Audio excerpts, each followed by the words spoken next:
what do you think, if you could choose one or two big myths or misconceptions that people have about social work, what would they be?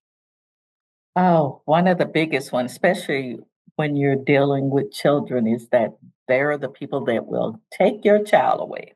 Hmm. That is always the fear for even now, because I find myself always saying, I'm the social worker, but this is very routine, and everybody has a social worker within the NICU unit. So that's just one of the ones, or that we only provide certain social services, or that there's a certain specific targeted families or Right. that need social work.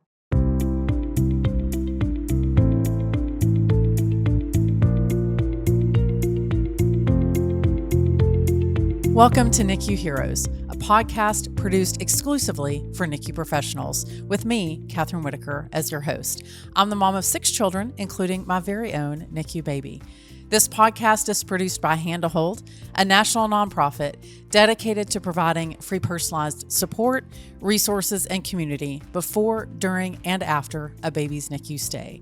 As a NICU professional, you've been well trained to care for the tiniest and the sickest babies every day. While a NICU parent's scars are not as visible, those parents are often as fragile as their babies, requiring patience, guidance, and encouragement to ensure that they are mentally, emotionally, and physically prepared to endure the pressure of a NICU stay. NICU Heroes is dedicated to helping NICU professionals, like you, better understand, support, and nurture the entire NICU family. Howdy, everybody. Welcome back to another great episode of NICU Heroes. I'm pretty excited. I know I say that every month, but I am pretty excited about the guests that I have today. I actually have 2 of them. So you may not be aware that March is National Social Work Month. So it's an opportunity for us not only to amplify what it is that social workers do, but also to hear from them what it's like to be a social worker and how they can help you better serve your patients.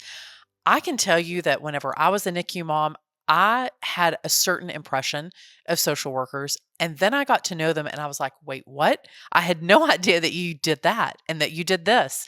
And so that's what this episode is all about today. You may not know the breadth and depth that a social worker does on a daily basis in their job as a social worker, but also how they can be an amazing resource, not only for those teeny tiny babies, but for the families and the caregivers who care for them. I specifically reached out to these 2 women because of the work that they're doing in mental health assessments for not only just moms, but also moms and dads. So anyone caregiving for a NICU baby. And I think that you're going to love to hear what it is that they do. But also, I think you're going to leave this podcast better informed about what a social worker does on a daily basis. And you're going to be amazed at what they do. So my 2 guests today are Jackie Thomas and Barbara Williams. Jackie Thomas is an LCSW PMH-C. What does that all mean? I will tell you.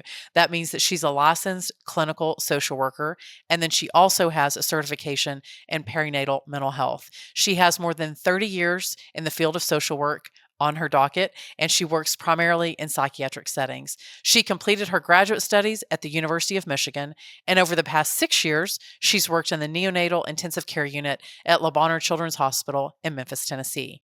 Her cohort and partner in crime today is Barbara Williams, who is an LMSW, which means Licensed Master of Social Work. Barbara has her master's in social work from the University of Tennessee, go Vols. She's been a social worker in the hospital setting at Methodist Bonheur Hospital for over 30 years, specifically assigned to the NICU at Methodist Germantown for 8 years and the NICU at Bonheur Children's Hospital for over 9 years. These 2 women have decades of experience in social work, and you get to be the beneficiary of their wisdom today. So with that, let's get to another great conversation. I am super excited. I love it that usually I just have one guest on the podcast, but I get double the fun today. So Barbara and Jackie, thank you both for being here today. And thank you for inviting us. Thank you. Well, I have a lot of questions, so I hope that you're ready. So, Barbara, I'm going to start with you. I always love to give people a little bit of the backstory as to why you went into social work. And I know that you work specifically with the neonatal intensive care unit. So, I want to know why first social work and then why you chose to go work in the NICU. Well, was telling my coworker here that when I was in either junior high or high school, I did a book report on Jane Addams, who is sort of like the mother of social work. And I enjoyed the book so much, and I thought, this is what I want to do. And I stuck with it. When I went off to grad school, I was still straight social work. So I stuck with it, and I have enjoyed my career. It's not as glamorous or always, what's the word I want to use, rewarding as I expected it to be. And I thought all people would always love me, but and there are some people that love me, but Well, you can rest assured that the NICU babies always love you. They love well, anybody yes, who holds them and loves them. So, there's right. that. We love them too, but it can be difficult at Sure. times too. So, why the NICU, Barbara? Well, I sort of geared myself when I went to grad school and got out. I did my focus was in medical care or hospital care. And I sort of geared from adults after about 7 or 8 years into children. And I just got stuck with the, NICU and well baby. And I've done it for, all these years. And I enjoyed it. It is, you get a little bit of everything within Nick, Right. a little bit of everything. So I always feel like at the end of the day, I've done my best that I could do. Some successes, sometimes no Sure. successes, but we Sure. we do our best at all times. So. Well, Jackie, now I'm going to put you in the hot seat. I want to know why social work and why NICU. Well, when I was a teen, I used to watch different commercials on, social issues. And one commercial stuck with me, and it was about World Vision. Oh, And yeah. and I was just so intrigued about why children were starving around the country, and not only the country, but abroad and globally. And Right. so I wasn't making a whole lot of money as a teen, so I was doing some work at an amusement park, working at a local amusement park in Memphis called Liberty Land. So I was earning a little bit of money. So I decided to send money to World Vision Wow. As a because teenager. as a teenager, Wow. because I wanted to make a difference in the world, because I could not understand why children were starving. And so it wasn't until I went to undergraduate that I even learned more about the field of social work. I said, what is social work? And so when I met an advisor who did an assessment about my interests, and she heard me and said, the field of social work might be good for you.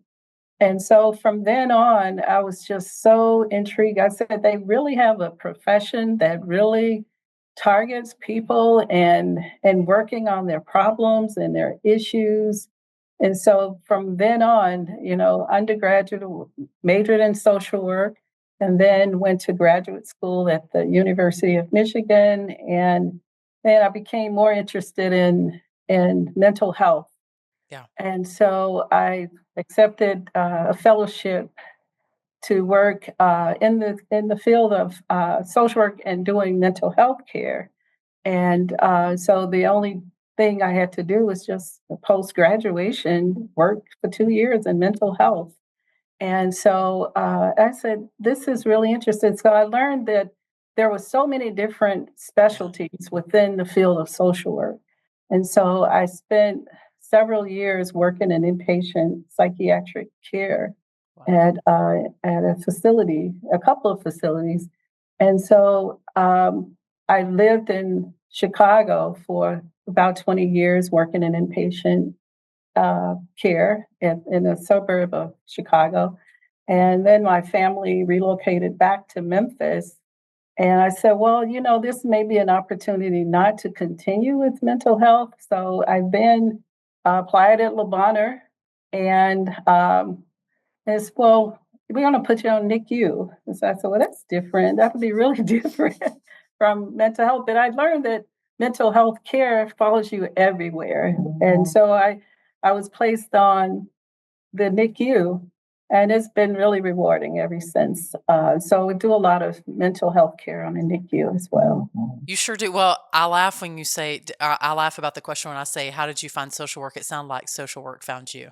So exactly. Yes. It was a destiny. It was a, yes. Yes. Well, I've found that there are some professions, like social work would be one, kindergarten teachers would be another, where it takes a specific kind of person to really thrive in that position. And I did not have the benefit of meeting social workers until we were in a really hard place.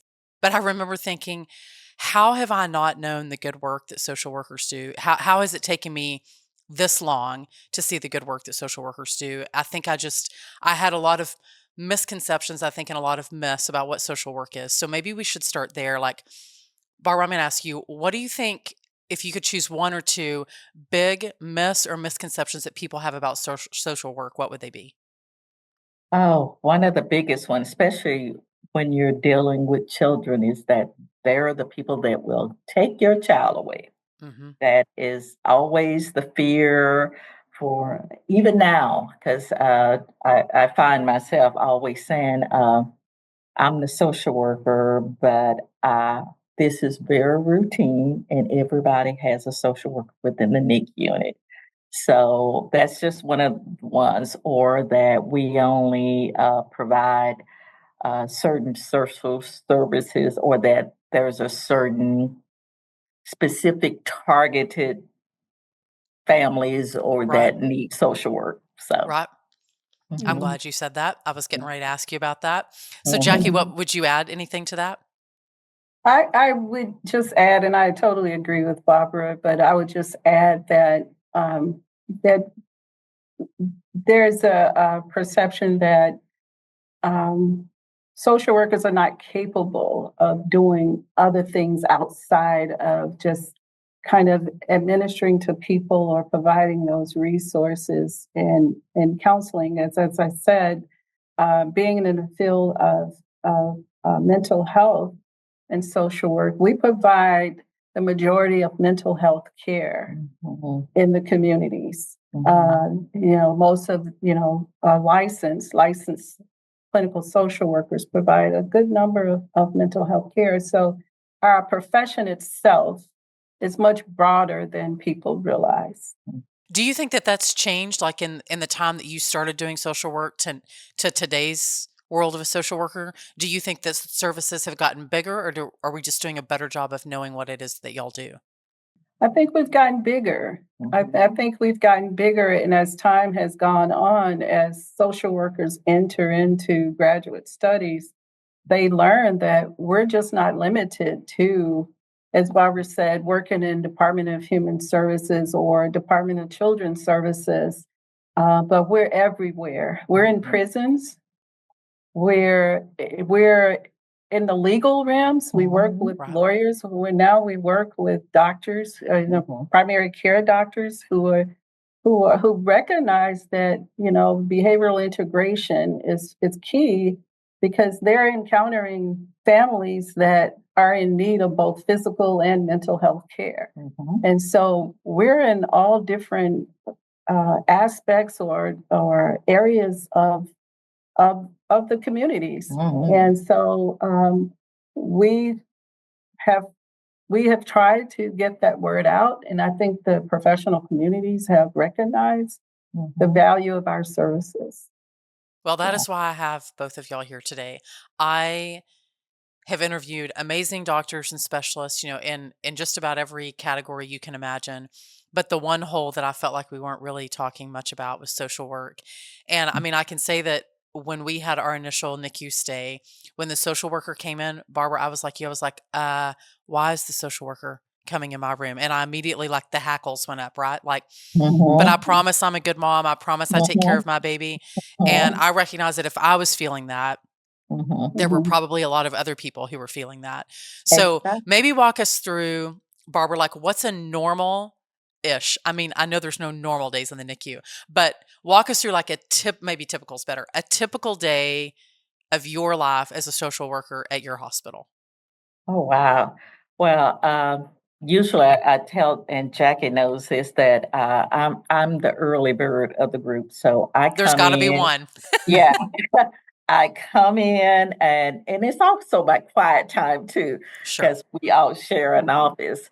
But I come in, look, I have in my mind, I have certain things that I think I'm going to do, Hmm. but that also changes. But I look at we call it our census, and it's more or less, the patients that I have to review, and I sort of Right.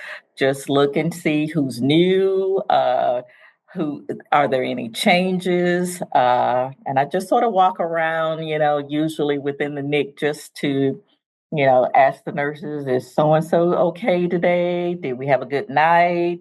Things like that, just to see if there's any new parents around, Hmm. and who I'm going to come back and talk to. So I sort of start off my day like that. And then, I try to ease into making phone calls either to parents, community services that I want to, sort of link up with, or just contact just to let them know that I'm on this case, or I need, some services. So just a variety of things. We tend to, do an assessment on every new patients try within 5 to 7 days when they're here. Okay. And that gives us an opportunity to get a feel of what are the needs of this patient and the parents, and just to meet with the doctors and talk to them. What are the medical needs? What are we looking at? The time frame of being here. I mean, because we learn a lot as social workers in terms of different diagnoses. I mean, I cannot, well, I that do. there's so many different And things. they all have an acronym. Yes, they do. Yes, they do. I mean, I enjoy Googling or asking, because we do rounds in the Mhm. mornings with our medical team, and that it comprise of the doctors, pharmacists, nutritionists, and we always they talk more medical things. And sometimes I'm just sitting there just writing down. I'll say, You're like, I need to I look need to up this. Google this and I need to Google Exactly. that. Yeah. Yeah. And our team is so good about it, educating us, because they know the more we know, the more helpful we I was going to can. say, but I would think that would be beneficial that if Yeah, you, I mean, yes, you have you have a pretty decent amount of medical knowledge, but right. if you don't know it, the chances are that parent is Yeah, probably, or that caregiver is not going to know that either. And so exactly. if you can give them some context, then Yeah. it makes them feel like, oh, I don't feel so bad that I didn't know this. Like I'm learning too. So that's Yeah. good. Mhm. Yes. So, Jackie, I want to ask you, so when you do an assessment with a NICU family, what does that mean? Like when you assess a family, what kind of questions are you asking and what are you trying to learn so that you can serve them better? Well, the key components that we look at in our assessment, one, we tend to kind of review with the family about their knowledge of why their child is in the hospital, Okay. and that kind of clues us in on where they are in terms of if they feel like they've been communicated to, it's been updated by the clinical team about why their baby's in the hospital. Because oftentimes when we get babies from the hospital, the birth hospitals, the mothers, those babies are immediately transferred here. And so Right. the mothers, a lot of them will tell you they haven't had a chance to see their baby, hold their baby, and it is, and so we kind of gauge early on what their stress level is like, and try to reassure them that, there will be a time when, hopefully they will be able to hold their baby in the near future. It just all depends on what's going on with the child. But so that's the first thing.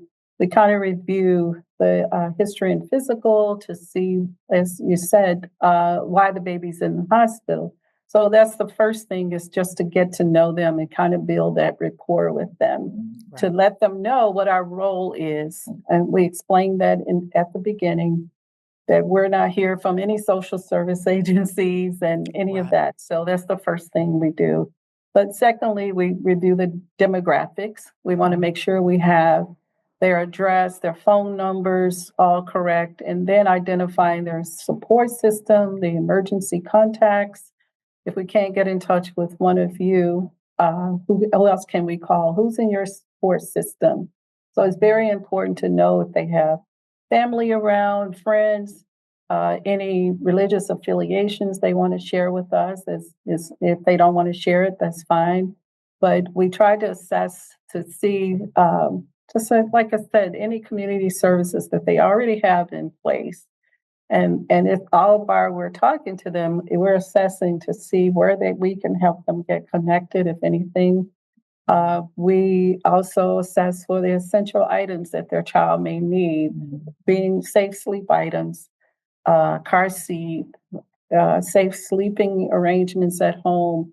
Who's going to care for your baby? If you're working, we get the work history from them. Wanted to know if they're working or if the mother and father are on paternity leave. We know that most moms are on paternity leave, but we're beginning to even look at dads. What is dad's paternity leave looks like? Because we also looking for financial information. Will they be able to care for themselves as well as, ongoing expenses at home? And so we also assess whether or not their child will be even eligible for Social Security, Supplemental Security Income, SSI, as we call it, and seeing if they're connected to any other resources that they may qualify for. Do they meet criteria for, the SNAP program or any other services that will help the family with financial concerns.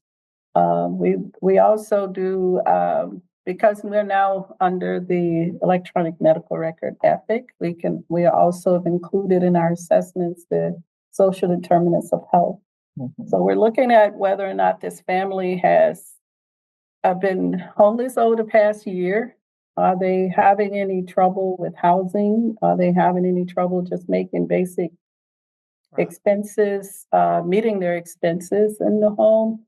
Do they have other children in the home? We assess for the siblings, because in some cases, we have mothers or even dads who have a history of substance use.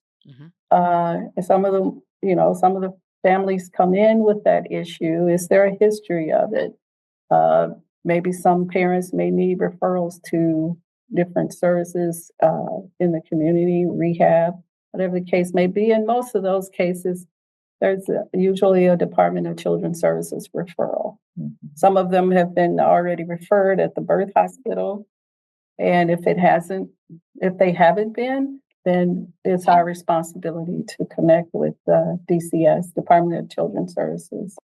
And so those are some of the key areas that we look at in our assessments. And it can go on and on based on what we get. Sure. No, first of all, that's a lot. As I was writing them down.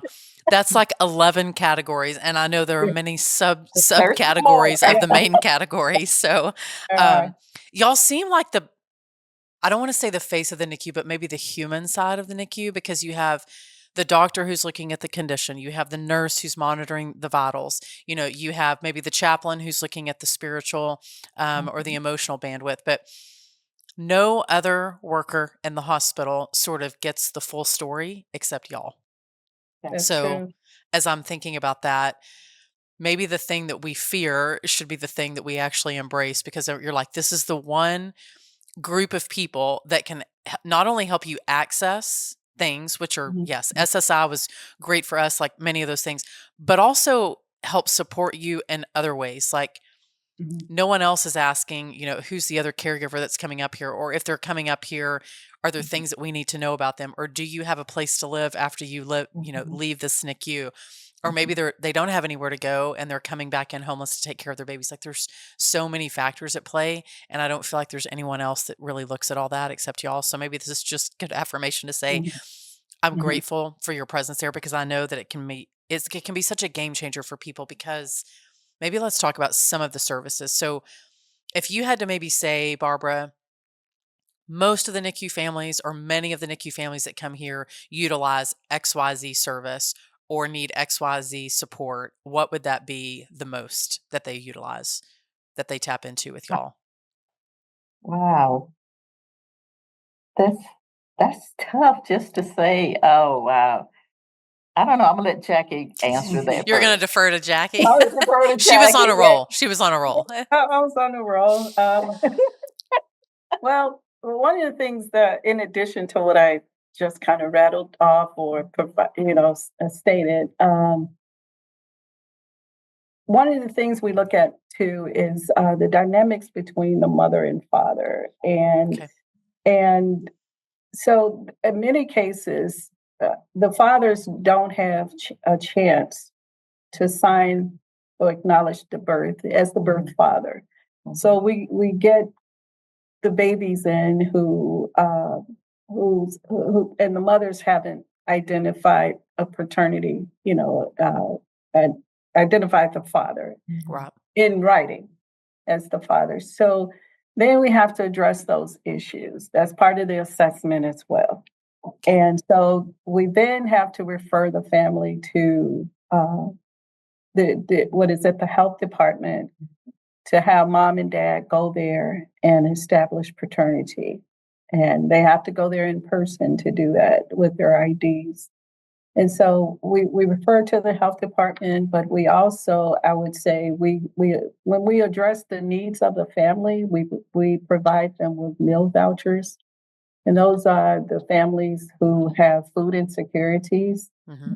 And so for the moms who are not uh, lactating, breastfeeding moms, we provide those meal vouchers. The NICU does provide mothers who are lactating with meal vouchers. So, but we have a lot of families who need resources like food.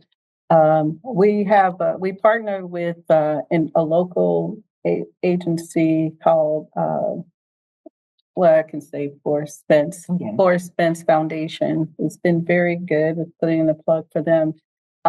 They also provide resources to our families. So we make referrals to that agency, Okay.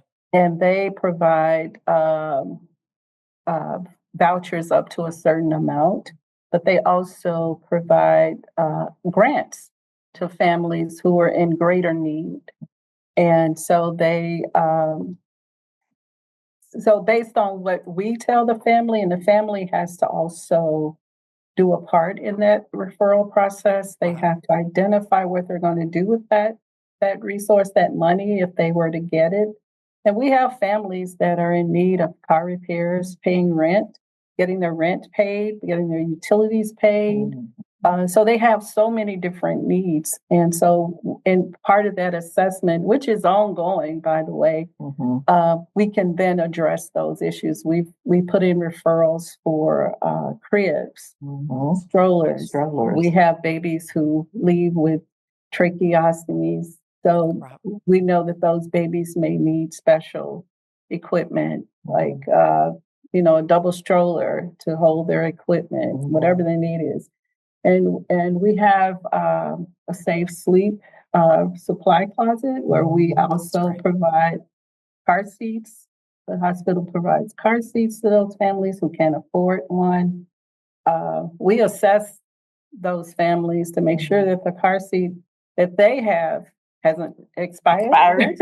Yes. And who knew that car seats expired, Exactly. right? Yes. Until I started working in the I was Yeah. 5 kids in before I realized that car seats expired. I was a terrible learner. So yeah, that happens.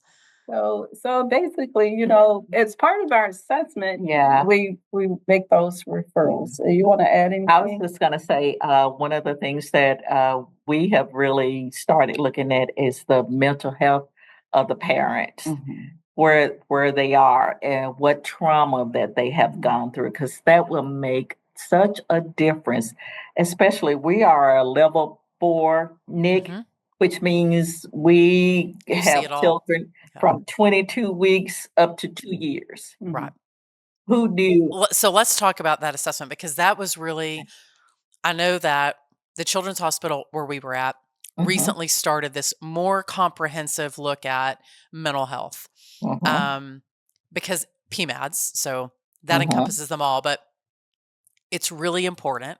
Yes, it is. And I think as we were starting to look at this new model of family-centered care, we started to see a more Mhm, holistic approach to how we address babies' needs, but also the people that are supporting them. But exactly. specifically, the mental health of, you just went through this super traumatic event and Mhm, we're just going to send you back home. So mhm, let's chat about, because I know that that was a big initiative of the two of y'all. It was one of the main reasons why I reached out to y'all, because I was so excited to see two social workers who really made that a priority. So tell mhm. us a little bit about that mental health assessment and what you're hoping to learn, and then on the other end of that, what you're hoping to give people so that they can navigate through a really difficult traumatic event. The assessment that we use is the Edinburgh screen, and it has questions to address. How would you say it, Jackie? How is this what you expected, in regard, and how you're coping with Okay. having a child in the NIC?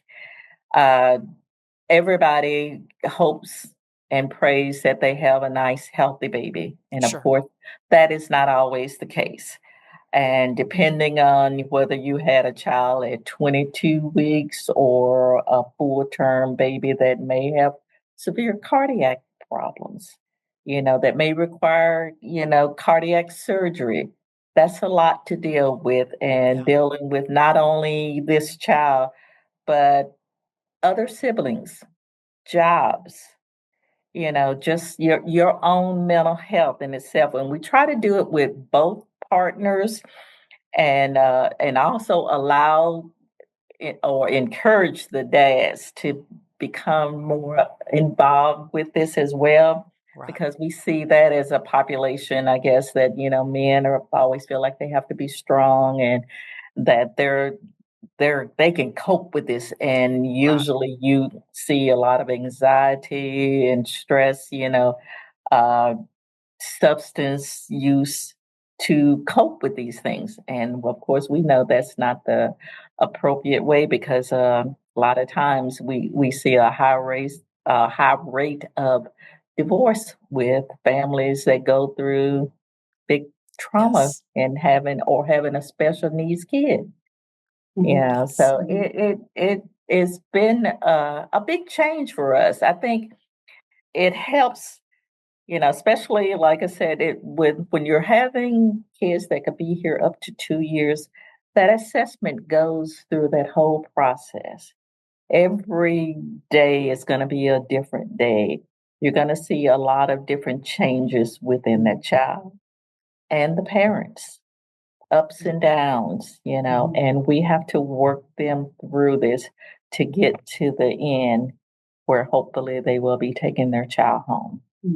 So how often do you do assessments? What is it, daily? Is it dictated by what's going on with that baby and that family? So where are sort of the checkpoints as you're doing those assessments, both the ones that you were talking about, Jackie, but also specifically the mental health assessment? Give us an idea of how often you're checking in with families to sort of assess where they are and how you can better serve them. Yeah, we do an initial assessment, provide them with the initial assessment where they completed, and usually the assessments kind of monitors how they felt over the past 7 days. In terms of addressing their mood and whether or not they're having any unsafe thoughts. That's what the Edinburgh kind of Right. addresses, those depressive symptoms. But once we get the initial assessment done, then 2 weeks later, we would then get a re-screen done. But in addition to the Edinburgh, we do what's called PASS. It's the postnatal anxiety screening, and those consist of several questions that kind of assess whether or not they're having some postnatal anxiety, depressions. Like, you'll pick up on any obsessive compulsive symptoms, anything that has to do with the generalized anxiety disorder, or even more severe diagnosis, maybe even bipolar, maybe, some of that may be reading through, which may mean a more professional screening. So yeah, if they do show, like if you see something, you're like, that's definitely concerning. Then what? Then what happens? Well, we've hired, the hospital has hired something we call the FAP counselor. That's the terminology the hospital uses, but it's basically a licensed therapist or counselor. We now have an LCSW who works in that role. And so LCSW, licensed clinical social worker, is that right? Okay. Yes. Okay. Yes. And so that social worker or a therapist would meet usually with us and the families to talk about what's going on with them at that time. Some mothers may even have unsafe thoughts or suicidal thoughts. Right. And so we talk about services, and it may mean making a referral to a crisis facility where we have the mother have the agency come to the hospital to screen, or we help the mother make an appointment or make sure she has an appointment with a provider in their community. Mm-hmm. And that's where we partner with that same agency that I mentioned for Spence. They also would provide resources for a certain number of counseling sessions. Okay. And now we even use, in some cases, Medicaid, as well as their private insurance, if they have it, to help supplement the need for services. Right. Even after discharge. Yes, even after discharge, yeah. So we monitor those moms. We check in. As a normalcy on our unit, we're supposed to make contact with every parent once a week. There are some parents you never hear from them in terms of any needs after we do that initial assessment. Right. So sometimes the multidisciplinary team would meet with the parent and say, hey, they're not coping very well with the information they've received about their baby's condition. We need you guys to come by and talk to them. Yeah. And so we would go in and talk with them. We don't really, troubleshoot. They say social workers troubleshoot. We provide counseling. And so oftentimes, you talk about the perceptions. We're not just there to do the dirty work. And, we've been accused of doing that. No, we actually provide services. Yeah. And so, so we have families that are, out of doing those assessments. Sometimes we find out that mom and dad aren't coping well, as Barbara kind of alluded to, that parents, may butt heads quite a bit. They're just really not coping very well. And some of that comes with them when they come into the hospital. So it's not a new issue. It's just that now it's exacerbated. It's exacerbated. Right. Yeah. So, but we go and we address a lot of fireworks. It does bother me a little bit when people, and maybe it was a misconception that I had, that social workers did the things that nobody else wanted to do. But in essence, I mean, yes, there are hard parts of your job, but I would argue that there are hard parts of any job. Yeah. And instead, what you provide is the humanization of, like, yes, we see that these are your circumstances, and then let's either connect you to a government agency that can help, or provide the assistance or be the listening ear or give you this particular, whether it's funding or a car seat or education, that is the part of the NICU that helps people, I think, survive and thrive through trauma, because they're not just having to sort of just strong their way through it, that there is help available. I mean, do you find, I'll ask both of you this, I'll ask you first, Barbara. Okay. Do you find that you have to maybe educate people on that you have to do more education on what it is that you do than what it is that you don't do? Like, is there resistance? Like when you walk in the room, people are like, no, thank you. Or I'm curious what that might look like, how receptive people are to receiving your services. And then how many people are like, I'm good. No, thank you. This podcast is produced by Hand to Hold, a national nonprofit, but we're more than simply a podcast. Hand to Hold is here to support your NICU in two ways.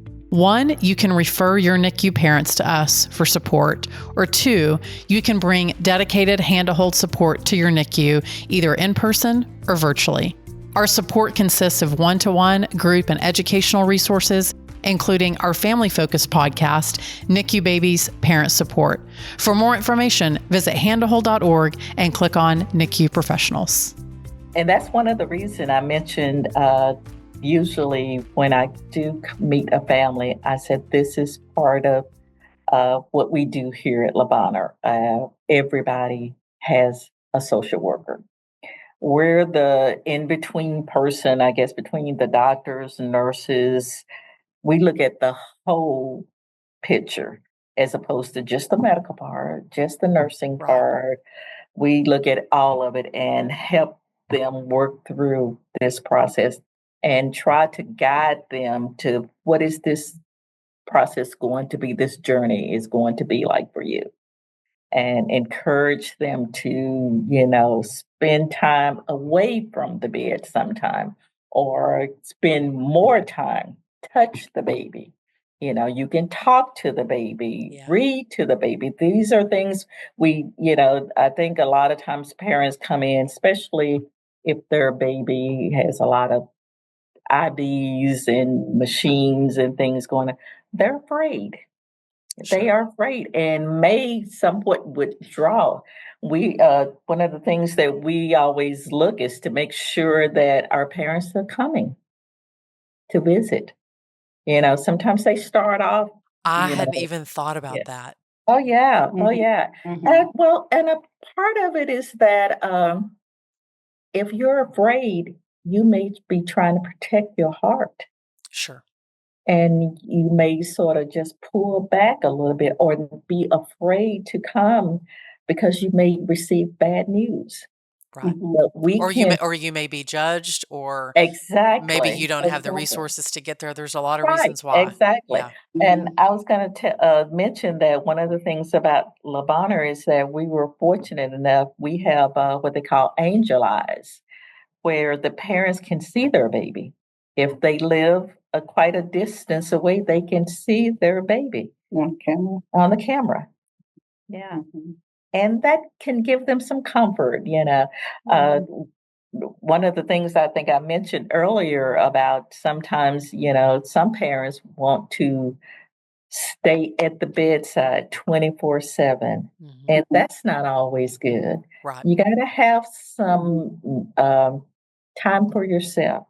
Yes. To be strong, get some rest, eat a decent meal, sleep in a regular bed, because all those things can wear you out mentally. Yeah, I have a social worker to thank for kicking me out of the NICU. She was like, Kathryn, you have to leave. And I was, because I was convinced my baby's going to know if I'm not here. And she said, Kathryn, like I felt guilty just going down to the cafeteria to eat lunch because I just wanted to eat it in the room. We were at that point, we were out of the bay and we were in our own room. So you could sort of just hole up in your own room. But I was convinced that my son was going to know if I wasn't there. And she was like, Kathryn, seriously, you have to go see some sunshine, go talk to a friend for 10 minutes, because it's good to be reminded that life is still humming. And she said, it'll make you a better mom. She was right. Exactly. I didn't like what she said at the time, but she was right. So, yes. But also I like to just piggyback on what Barbara said.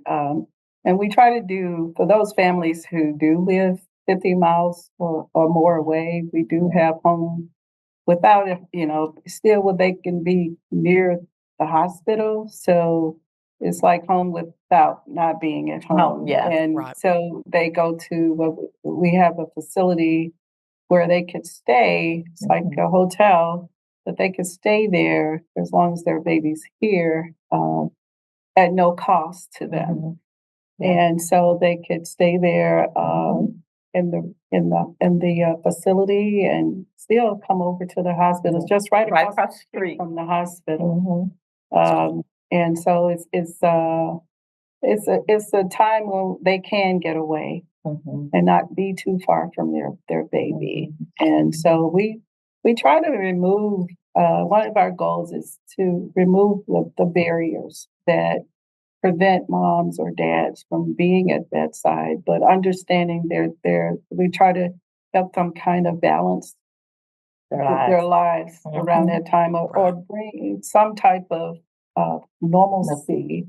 It's not normal to be in a NICU, but we try to get them to understand, okay, you have a new normal in life. And the main thing is taking care of yourself so that you can be here for your baby. Right. And so finding that balance, it's like finding a new balance of life. And it's going to be stressful because the reality is that we have some babies that are very, very critical. Right. And the other side of the type of resources we provide is addressing those parents who may not take their baby home. Right. And that's one of the toughest parts, I think, of our job is seeing the grieving families. Families grieve when they come here anyway. Sure, they're all losing something. Because, it's a grief process when some parents know that their child's going to have to go to a NICU before the baby's born. But then the reality is some parents don't find out anything until the baby's born. And so that's a real loss. And so we try to, get our chaplaincy services involved, the child life resources involved, and we try to help those families walk through that journey. And that's making referrals to services.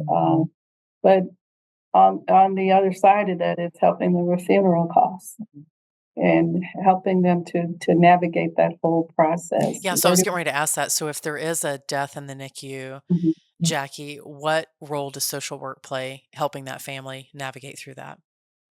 Well, one of the things it's kind of like the old adage, meeting the families where they are.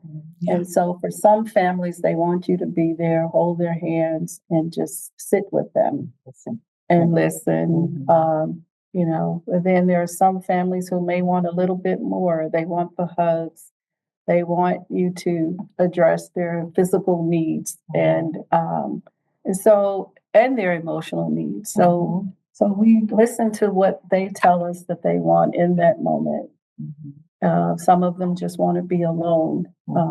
If they need a support person there with them, so how can we get that person to be here with you? And then when they're ready to talk about what to do with the memory making or funeral arrangements, we're there to help them with those resources too. We have people we refer to help us with that. So we also, have we have a good palliative team here who also help with that. So it's kind of bringing the village together, and so the families know that they're not alone and that they don't have to walk this journey by themselves. And y'all are like the hostess of the NICU. That's what I'm hearing? Yeah. I'm curious, Barbara, if there's been a particular day that you can remember as a social worker that was particularly rewarding that you want to share. Asking me these very difficult questions. Don't worry, Jackie's next. She's not going to be off the hook. I'm just asking you first. I think most of my rewarding are the parents that may take a baby home that it's going to require a lot of special needs. And because when these parents find that out, they, oh my gosh, I'm not going to be able to do this, because we do provide education and training. We make sure each parent is capable of taking care of their baby before they leave out of the door. We allow them to go at their pace. We make them feel comfortable about it, like this is just normal, like regular, like giving a child a bath. But you may be, doing suctioning from their trach. You may be providing oxygen, G tube care. There's just several dynamics of things that we can, ostomy care, that we can train them. And by the time that they're ready to go, they do it, know how to, a lot of them go home with nursing care as well, and they're more educated than the nurses. They tell their nurses that are coming in, okay, no, you do it like this. Right. Or my baby likes it like this. So that's always rewarding to see where they start at the beginning, like, oh no, I'm not going to be able to do this. What am I going to do I got this. Yeah. I got this. And they go out of usually, especially the ones that are on trach, they take them around in a little wagon so all the nurses can say goodbye or hello, take care. And it's such a sweet moment. Yeah. Because, you may not have gotten that child that you expected, but this is the child and you're happy with them. Right. That's the child that you got. Yeah. So what about you, Jackie? I promised I wasn't going to make Barbara be the only one to answer that. I love that. That was a great answer. Thank you for that. Yeah. Well, I would agree with Barbara. The most rewarding moment for me has been when I see preemie, an ultra preemie baby, a baby that was born at 23 weeks. And I got a chance to see that baby kind of progress in the NICU. There were times when we thought the baby wouldn't make it. Right. And that baby just kept coming back and coming back and coming back. And in spite of all the odds, the child was able to leave the hospital and was able to parade around the hospital and wave. And even though that child had a tracheostomy, still both the child and the parents were smiling and happy because they knew that journey that child had been on. And then, I reflect back on the journey that I took with them and how I provided the support that they needed and help them with linking resources to get them to that point. And then the moment too with that family I'm thinking about, the mother was able to call me 2 or 3 months later and said, I just want to thank you for what you did for me and my family. Bringing them back. And bringing them back to say hi and see the child thrive, in outpatient. And so that just makes it worth the while. It makes it worth it. Yeah. You actually said something there that gave me a little bit of a pause, that sometimes people see maybe a child who has an ostomy or a child who has a tracheostomy and they see the challenge there. Yeah. But what you see is that you saw what it took to get them there. Yes. And like how gratifying. So you don't see the limitations, rather you see the growth. I love that so much. That's such a good visual. How proud the parents are. Yes. Yeah. When you know how far your kids come, especially you're like, I know how hard we work to get to this place. And while it may look like nothing big to everybody else that's in this room knows how hard we work to get there. That's got to be really gratifying. Is there, Jackie, I'm curious if you think that there's something, there may be more than one thing, but if you think that there's something that hospitals can do better to support social workers, what would you say? That's a loaded question. I don't work for your hospital, so you can say whatever you want. But yeah, I'm curious, like in general, like if you think not just the hospital that you work at, but to support the mission of social work, what can we do better? Well, I can say this. in the words of a family that I recently had, I'm just thinking that using a phrase that I heard, the family said, "You're just a social worker," Mm. and so I want to say that I think, in general, I think hospitals or staff can see us not as just social workers. We're coming up on Social Work Month in the month of March, and so we want the people to see us as we're very compassionate people about what we do, but we're not limited. We're not in a bubble where we're just social workers. We we do a lot of advocacy, Yes. and I think the families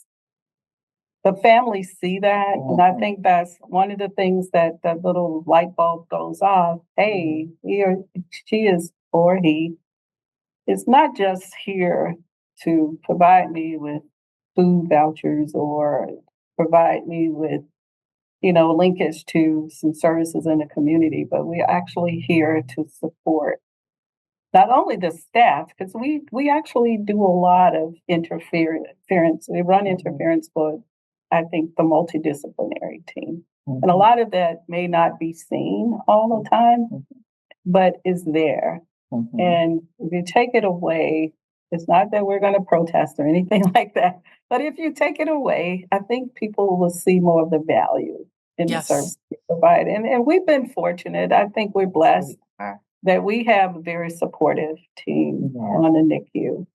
They see our worth, they see our value, and so I don't have any concerns about the NICU itself. Even Bonheur in general, we have a very supportive administrative team here who see the social workers well, the doctors, and so I appreciate Bonheur. The social work department itself is one of few hospitals that actually has leadership is a social worker. Yes, and not all hospitals are structured that way, and so I really appreciate the upper management, for seeing recognizing that. So. That your voice at the table is important. I love that you said that you're not. I hate the word "just," to be honest. I hate the word "just" a social worker. You're not just a mom. You're not just to anything. There's a bigger picture there, and it's really important. So, how can you be a better advocate for families in the hospital, but also a better advocate for social work in general? Oh, wow.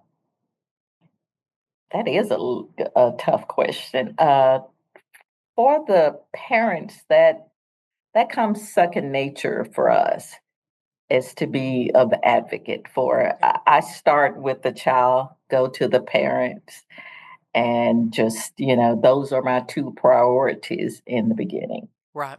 To make sure that each one of them are getting what they need, and I'm going to fight for that. It's not always easy. Even, sometimes you may have parents who may fight you in regards to certain situations because of trauma that they may have gone through, or they're just not quite understanding everything that's going on. But we're there, for you, for that child, and for that parent. The advocating for the social workers, wow, that's tough. I feel like when we're advocating for social workers, I think that comes with more training or education, or sometimes just having a mental health day for us, because we take on all those responsibilities. Well, and I chose to be a social worker.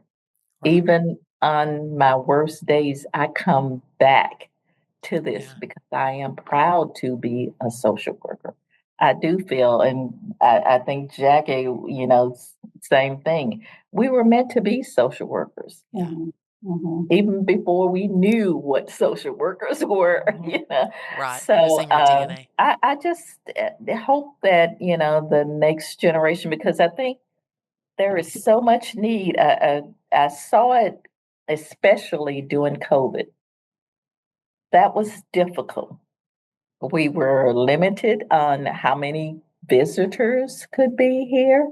That was a strain on parents. And just being afraid. I think that fear was out there, and you saw a lot of mental health issues arising. Yeah. And I think we took that on, and I think we did well with it and continue to. But y'all probably felt it more than most professions. I'll Oh say my that. gosh, yes. We mentioned it, and I feel like it's worth diving in. I think I have time for like one last question about this implicit bias, that there is bias in the people that receive social work services and help, Mhm. and then people who give social work as a profession. So maybe let's talk a little bit about that bias. What do you think? What do you think your biggest challenge is in overcoming that with families? And what do you think your biggest challenge is in overcoming that in your profession? And now I'm going to Well, put Jackie in the hot Oh, seat. okay. well, I think, nowadays, and even I think I can address that with your last question as well, is that I think in general, we live now in a culture where, it makes all the changes that are happening in the country makes social work a little bit more difficult Mhm. because, they're talking about cutting social programs and so I think for social work in general is we have to be more of a voice for the voiceless. We have to write letters. We need the healthcare professionals to get on board as well in talking to the congressmen, talking to people who can truly make a difference. Because it really disturbs me as a social worker to hear about, cuts to Medicaid, and the assumption with the implicit biases is that, all urban people get the majority of SNAP or Medicaid or any of that, and it's the rural areas. It's the, if I could say, it's just not the people of color who are dominating the majority of the resources for Yes. Medicaid, SNAP, or any of those. Is everybody, and minorities are not the majority of those people getting those resources. 63% of non-people of color are getting those resources. And so for social workers, we're not saying when people walk through our door, okay, let's just service all the people of certain races or whatever. We service Right. everyone. Every, And yeah. so I think healthcare professionals can't sit on the sidelines. They have to be there and be a voice for the people we serve.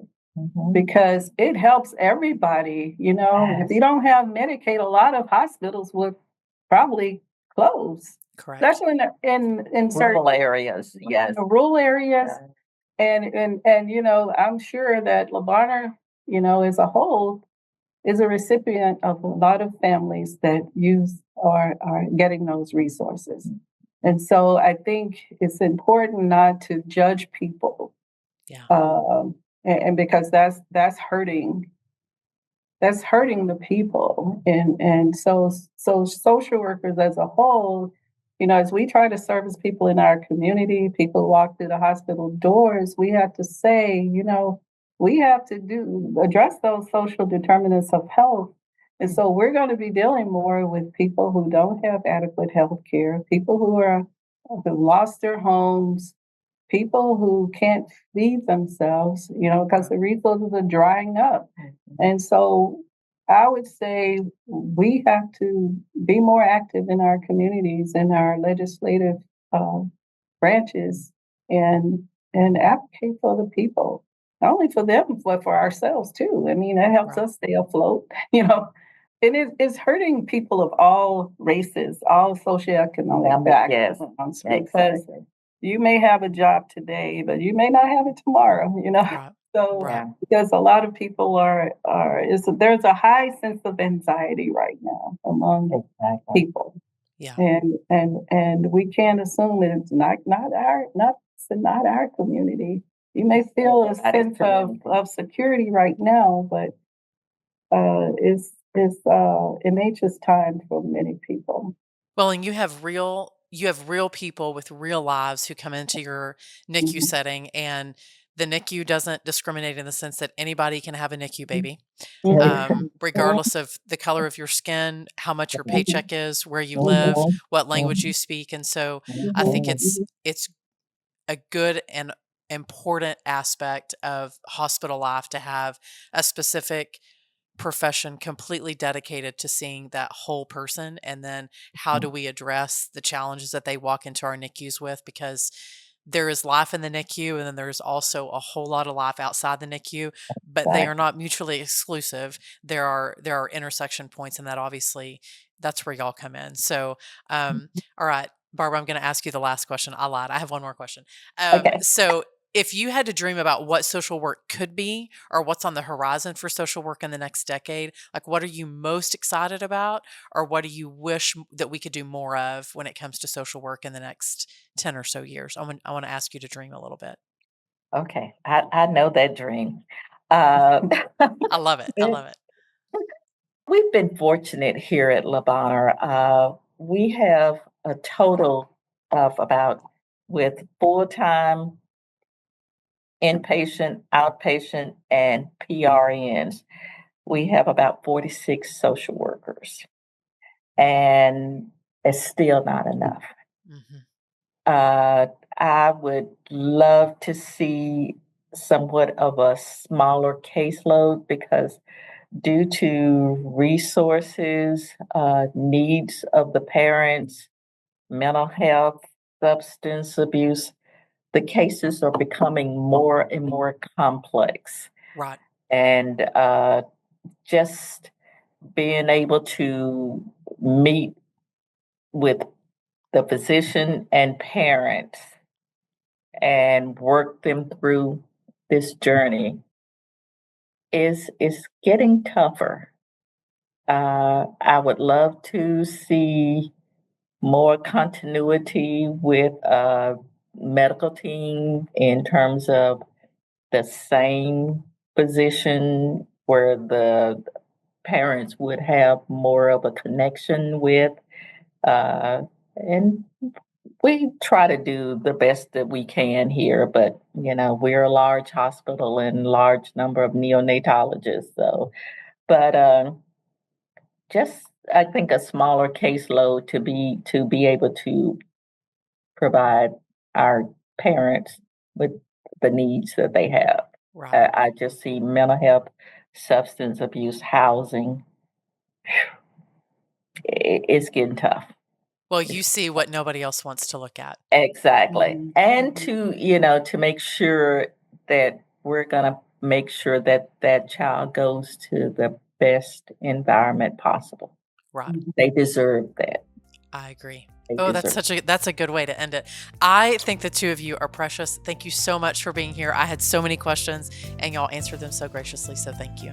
Thanks, y'all, so much for listening. That was a fantastic conversation. I hope that you'll do me a favor. If you love today's episode, please share it with a friend. You can also review over on Apple Podcasts or Spotify or wherever it is that you listen to podcasts. You can also give us a listen and a watch over on YouTube. It's how we reach more NICU professionals. Today's podcast episode is sponsored by Reckitt Mead Johnson, whose mission is to nourish the world's children for the best start in life. For more than a century, they have led the way in developing safe, high-quality, innovative nutrition products and continue to push the boundaries of nutritional knowledge with consistent, strong investments in scientific exploration.